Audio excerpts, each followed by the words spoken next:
अस्सलाम वालेकुम वरहमतुल्लाहि वबरकातुहू। इत्तेहाद न्यूज़ में आप सभी का खैर मकदम है। हाल ही में एक वारदात पेश आई। हुक्केरी तालुका के यमखन मंडी ग्रामीण इलाके के इंगली गांव के पास कुछ शरपसंद अनासिरों ने जानवरों के खरीदी कर ले जाने वाली गाड़ी को रुकाने की कोशिश करते हुए उन्हें रुकाया और कुछ रुपयों की भी मांग करने की इत्तला हासिल हुई। बहरहाल ये तमाम अफराद खुद को राम सेना तंजीम के होने की बात कहते हैं।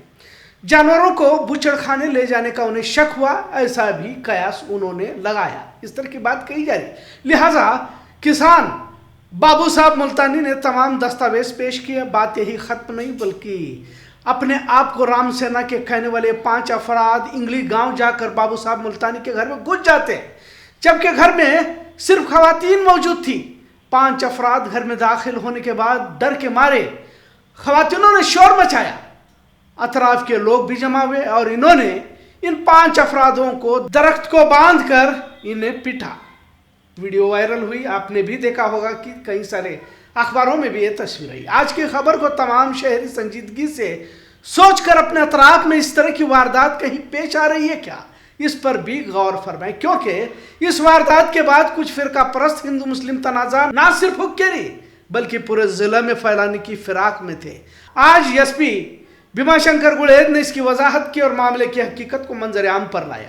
जब तमाम हकीकत सामने आई, इसके बावजूद भी भाजपा के कारकुनान ने कमिश्नर दफ्तर के सामने एहतजाज किया कि हिंदुत्व तंजीम के अफरादों को मारा पीटा गया। आखिर क्यों किया गया? मतलब इसमें और भी लोग शामिल हैं जो शहर के अमन को नुकसान पहुंचाना चाहते हैं। हुक्केरी, चिक्कोड़ी, रायबाग, अथनी इलाके में रामसेना के नाम पर और खुद को गोरक्षक बताते हुए खसाब बिरादरी या कुरैश लोगों से रुपए वसूल करने की इत्तला बारहा हासिल होती रहती है और इस तरह की फरियाद भी बारहा दर्ज हो चुकी है। अब यहाँ कुछ सवालात एसपी बेलगाम की जानिब से भी पूछे गए, जिसके बाद जो नफरत की आग को भड़काना चाहते थे अब वो मजबूरन खामोश हो चुके हैं, पर इन पर कार्रवाई भी जरूरी है। इन 5 अफरादों में महावीर सोलापुर एक रउडी शीटर है और इसे कानूनी तौर पर बेलगाम से गुलबर्गा तड़ीपार किया गया था।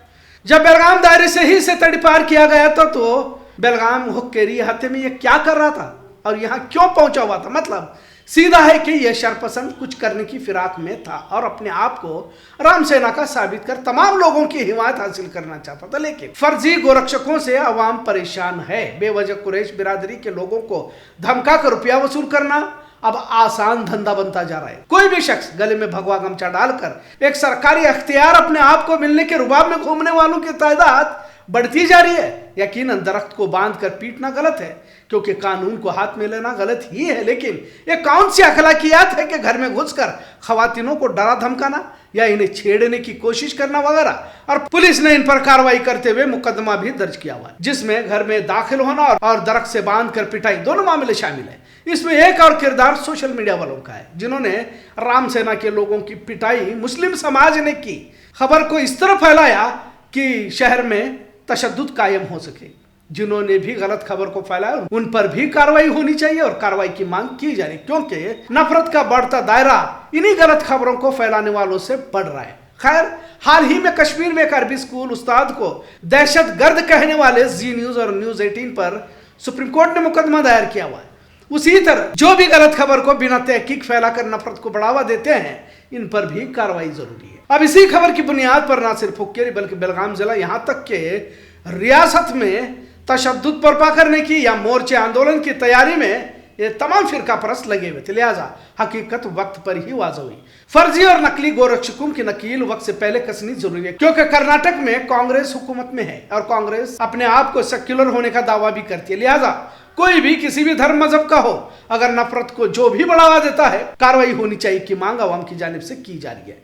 नकली गोरक्षकों की बढ़ती तादाद की वजह बेरोजगारी भी है और बड़ी आसानी से लाखों रुपए कमाए जाते हैं। राम सेना के नाम पर रुपए वसूल करने की भी फरियाद यहाँ पर दर्ज की गई है। बेलगाम जिला में अब इस तरह की वारदातें बढ़ रही है। बेलगाम से गोवा को भी बीफ सप्लाई की बात कही जाती है और बाज औकात तमाम दस्तावेज होने के बावजूद भी गोरक्षा के नाम पर इस तरह की गुंडा जहनियत के अफराद अवाम से रुपए वसूल करते रहते हैं। और इन तमाम में जैसा हमने कहा कि कांग्रेस एक सेकुलर हुकूमत है और यहाँ का पुलिस इंतजाम भी अच्छा खासा है, तो क्या दिगर तंजीमों की जरूरत है? मुजरिमों को या किसी और मामले में पुलिस तो अपना काम करती रहती है, अपने खदमात अंजाम भी देती रहती है। लिहाजा जहां भी इस तरह की जानवरों की गाड़ियां पकड़ने वाली तंजीमें हैं, इन्हें चाहिए कि पुलिस को पहले इत्तला दे और पुलिस की मौजूदगी में जानवरों को पकड़ने की कोशिश करे। अब पुलिस वो अपना काम कर लेती है और दस्तावेज सही है तो छोड़ भी दिया जाता है। उमूमन ये देखा जा रहा है कि कोई भी हाईवे पर अपने आप को गौरक्षक बताते हुए जानवरों के ट्रक टेम्पो को पकड़ता है और रुपये की मांग कर धमकाता है।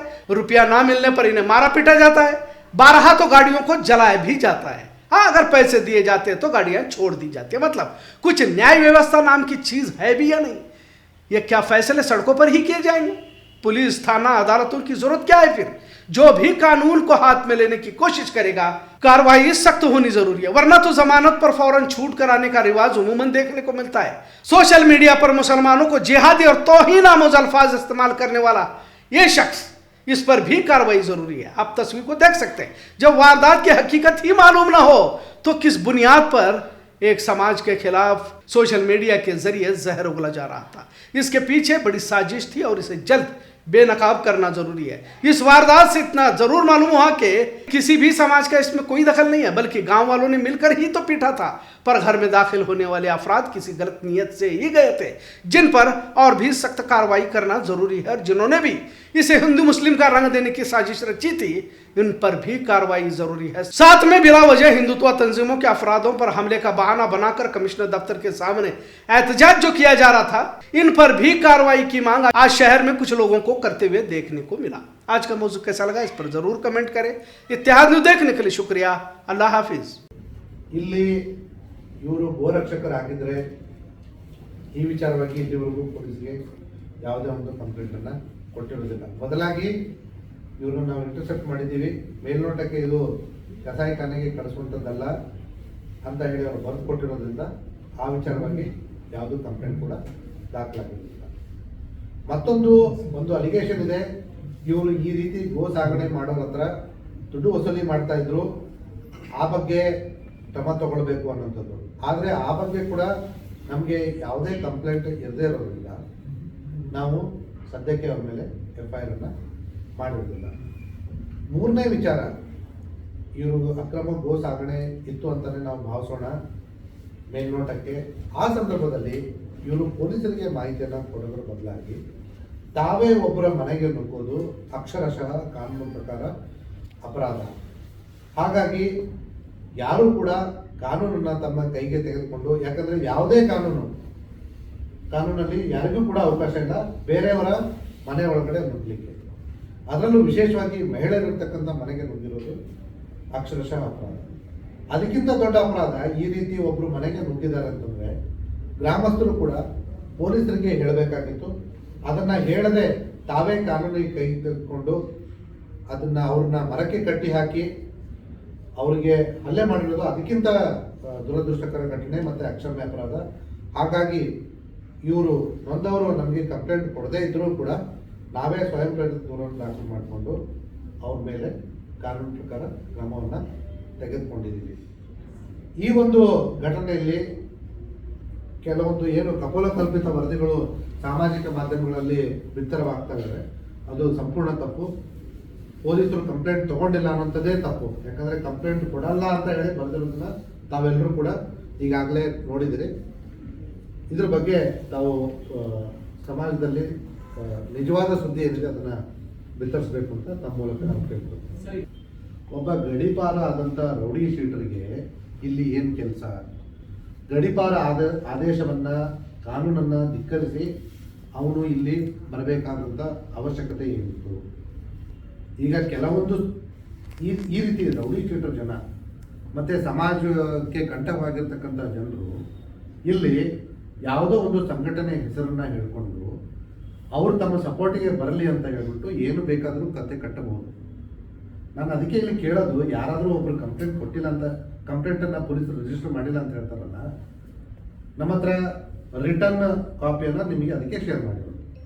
ಈಗ ಅದೇ ರೀತಿ ಅವ್ರು ಕಂಪ್ಲೇಂಟ್ ಕೊಟ್ಟಿರೋ ಕಾಪಿನ ನಾವು ತೊಗೊಂಡಿಲ್ಲ ಅಂತ ತೋರಿಸ್ಲಿ. ಅವರು ಕಾಪಿ ಇರಬೇಕಲ್ವ ಅವ್ರ ಹತ್ರ, ನಾವು ರೆಫ್ಯೂಸ್ ಮಾಡಿದ್ದೀವಿ ಅಂತೇಳಿ. ಮತ್ತೊಂದು, ನಮ್ಮ ಹತ್ರ CCTV ಫುಟೇಜ್ ಕೂಡ ಇದೆ. ಪ್ರತಿಯೊಂದು ಪೊಲೀಸ್ ಠಾಣೆಯಲ್ಲಿ ಮಾನ್ಯ ನ್ಯಾಯಾಲಯಗಳ ಆದೇಶದ ಮೇರೆಗೆ 4 CCTVಯನ್ನು ಹಾಕಿದ್ದೀವಿ. ಇವರಿಗೆಲ್ಲರಿಗೂ ಕೂಡ ಇವರು ಮಿಸ್ಗೈಡ್ ಮಾಡಿದ್ದಾರೆ.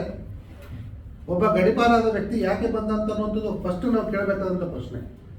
ಅದಕ್ಕೆ ಅವ್ರು ಆನ್ಸರ್ ಕೊಡಲಿ. ಎಲ್ಲ ಸಂಘಟನೆಗಳು ತಮ್ಮ ತಾವೇ ಕೇಳ್ಕೊಳ್ಳಿ.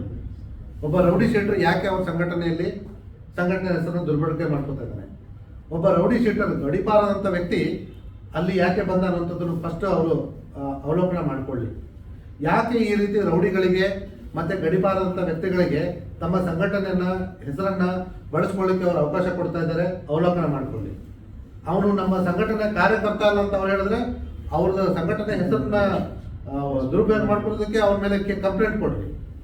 ಅದೆಲ್ಲವನ್ನ ಬಿಟ್ಟು ಜಸ್ಟ್ ಒಬ್ಬ ರೌಡಿ ಶೀಟರ್ ಅಲ್ಲಿ ಈಗ ಆಗಿರೋದು ತಪ್ಪು, ಅದ್ರ ಬಗ್ಗೆ ನಾವು ಹೇಳ್ತಾನೆ ಇಲ್ಲ, ಅದ್ರ ಬಗ್ಗೆ ನಾವು ಕ್ರಮ ಕೂಡ ತಗೊಂಡಿದ್ದೀವಿ. ಆದರೆ ಇವು ಮಾಡಿರೋ ತಪ್ಪನ್ನ ಅವರು ಸಪೋರ್ಟ್ ಮಾಡಿಕೊಂಡು ಇಲ್ಲಿ ಬಂದ್ಬಿಟ್ಟು ಪ್ರತಿಭಟನೆ ಮಾಡಲಿಕ್ಕೆ ನಾವು ಯಾವುದಕ್ಕೆ ಅವಕಾಶ ಕೊಡಲ್ಲ. ಯಾಕಂದ್ರೆ ಏನು ಕಾನೂನು ಪ್ರಕಾರ ಕ್ರಮ ಆಗಬೇಕು ಅದನ್ನ ನಾವು ತಗೊಂಡಿದ್ದೀವಿ. ನಾವು ತಗೊಂಡಿಲ್ಲ ಅಂದ್ರೆ ಬಂದು ಪ್ರತಿಭಟನೆ ಮಾಡಲಿ.